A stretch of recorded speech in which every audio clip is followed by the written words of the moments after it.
नमस्कार दोस्तों, मैं आपका अपना अजय कुमावत लेके आ गया हूँ पुरस्कारों की श्रृंखला में अगला एपिसोड, जिसका नाम है मैन बुकर पुरस्कार 2022। अब हम चर्चा करने वाले हैं कि मैन बुकर पुरस्कार आज हम क्यों लेके आए हैं, क्योंकि हाल ही में मैन बुकर पुरस्कार 2022 की घोषणा हो चुकी है।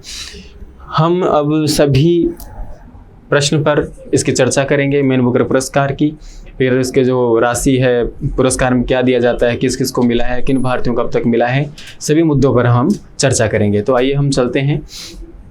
सबसे पहले हम बात करते हैं कि मैन बुकर पुरस्कार चर्चा में क्यों है। तो मैं आपको बता दूं कि ये हाल ही में भारत की गीतांजलि श्री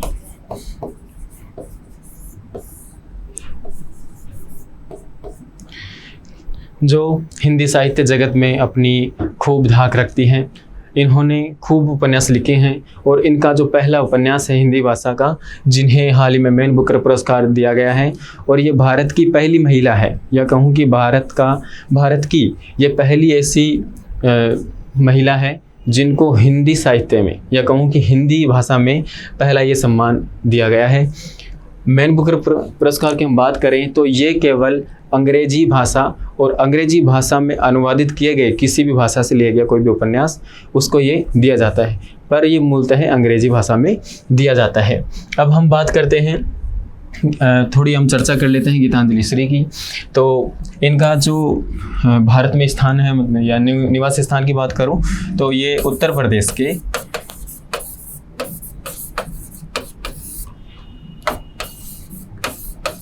मैनपुरी जिले में इनका निवास स्थान है। इन्होंने हाल ही में इनका जो अनुवादित उपन्यास है, जिसका नाम है टॉम्ब ऑफ सैंड अर्थात रेत समाधि, इनको ये दिया गया है। और इनका जो उपन्यास है tomb of sand,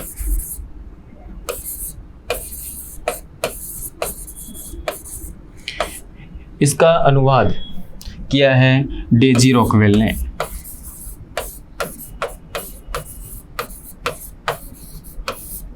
Daisy Rockwell ने इनका अंग्रेजी अनुवाद किया है, जिसका नाम है टॉम्ब ऑफ सैंड।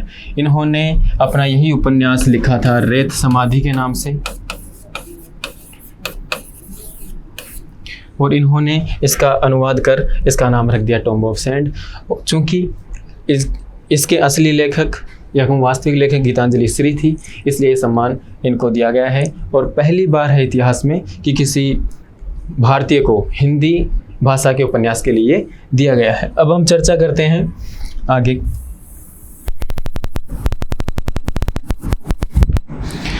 बात करते हैं हम इनके शुरुआतों की कि ये किसके द्वारा शुरुआत की गई, इनकी कब की गई। तो मैं आपको बता दूं, सन 1969 में इंग्लैंड की एक संस्था थी, उस संस्था का नाम था मैकोनेल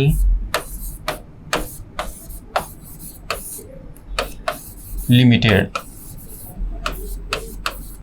इस संस्था द्वारा सन 1969 में इस पुरस्कार की स्थापना की जाती है, और ये विश्व में केवल अंग्रेजी उपन्यास पर ही दिया जाता है। ये कह सकता हूँ कि साहित्य की श्रृंखला में जो सर्वोच्च सम्मान है वो है हमारा मैन बुकर पुरस्कार। मैन बुकर पुरस्कार का पूरा नाम है मैन बुकर पुरस्कार फॉर फिक्शन। फिक्शन का लगभग अर्थ साहित्य से लिया जाता है। हाल ही में ये पुरस्कार हमारी गीतांजलि श्री को दिया गया है।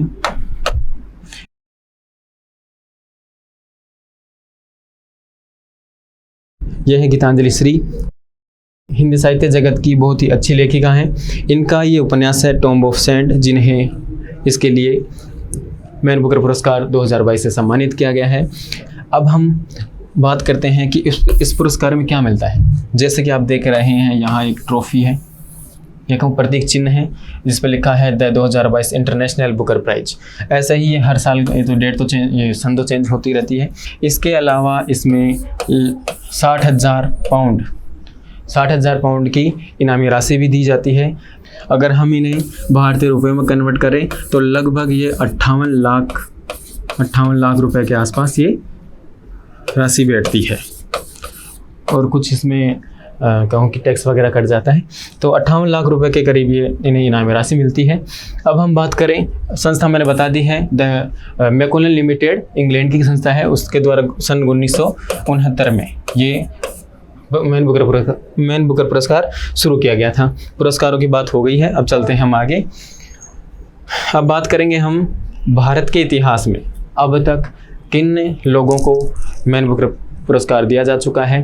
तो मैं बता दूं आपको, भारत का जो पहला मैन बुकर पुरस्कार है, चूँकि अब हम जिनकी बात करेंगे वो भारतीय मूल के हैं और इन्हें ये नोबेल पुरस्कार दिया गया है। पहले हैं हमारे वी.एस. नायपाल, जिन्हें सन 1971 में इनकी पुस्तक जिसका नाम है इन ए फ्री स्टेट के लिए ये मैन बुकर पुरस्कार दिया गया था। दूसरे नंबर पर आते हैं सन 1981 में, जिनका नाम है सलमान रुश्दी, और इन्हें मिडनाइट चिल्ड्रन के लिए ये पुरस्कार दिया गया था। इसके आगे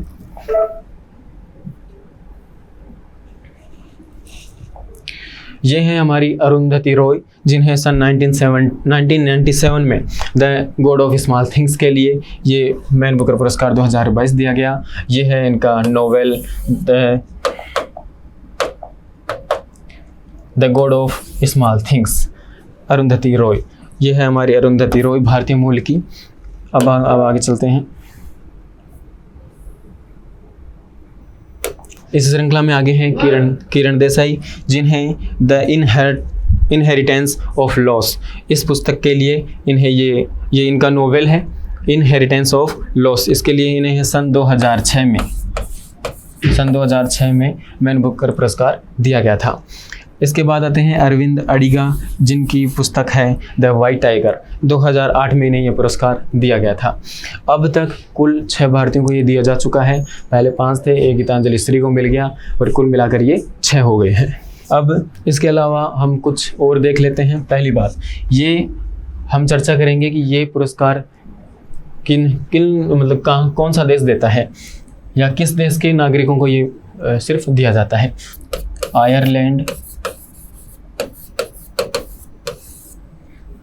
आयरलैंड प्लस कॉमनवेल्थ।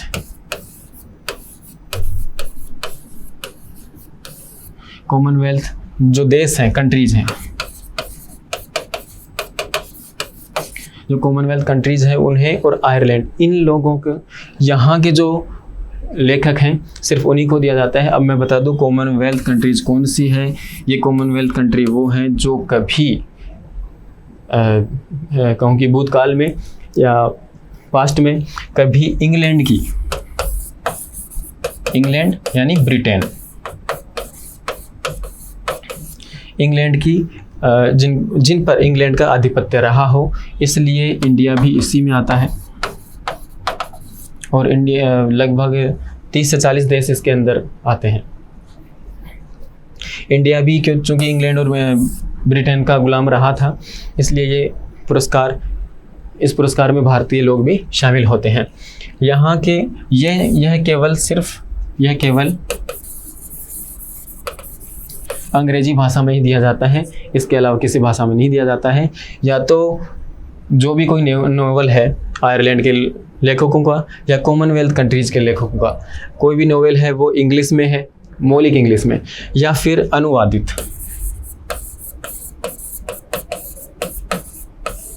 जिसका दूसरी भाषा से अंग्रेजी में अनुवाद किया गया है, उन्हें ये केवल पुरस्कार दिया जाता है। अब मैं बात करूं कि दुनिया में पहला नोवेल किसे दिया गया था।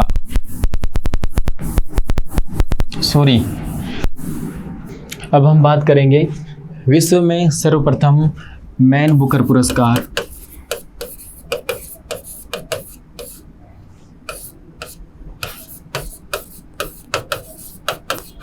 किसे दिया गया था। कौन सा? फर्स्ट वाला किसे दिया गया था? तो ये अल्बानिया के लेखक थे,